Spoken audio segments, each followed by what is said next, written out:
నిన్న ఒక పండుగ వాతావరణం ఉండే.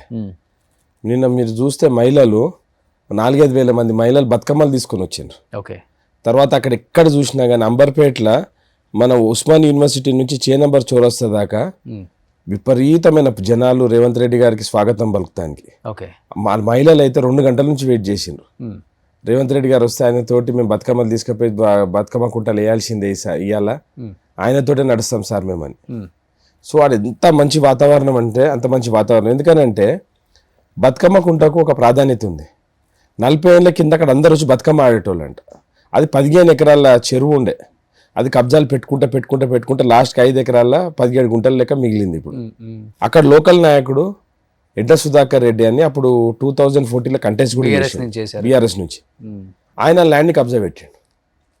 10 సంవత్సరాలు ఆయనే పెట్టాడా? వాళ్ళే డైరెక్ట్ ఆయనే కొట్లాడుతుండు కోర్టులో కూడా.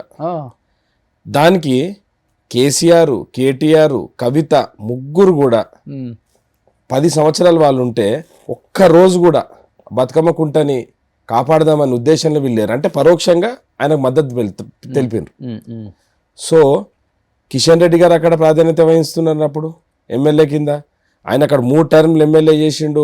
కేంద్ర మంత్రి లేకున్నాడు లాస్ట్ 5 years. మళ్ళీ ఇప్పుడు కేంద్ర మంత్రి అండి. ఒక్కరోజు కూడా బతుకమ్మను కుంటని కాపాడదామనే ఒక ఆలోచన కూడా కిషన్ రెడ్డి గారికి రాలే. టీఆర్ఎస్ వాళ్ళు ప్రభుత్వంలో ఉన్నారు 10 సంవత్సరాలు. బతుకమ్మ ఏమన్నది కవిత తెలంగాణ జాగృతిలో ఉన్నప్పుడు వచ్చే తెలంగాణలో ఫస్ట్ బతుకమ్మ నేను బతుకమ్మ కుంటల్ని ఆడతా అని చెప్పింది.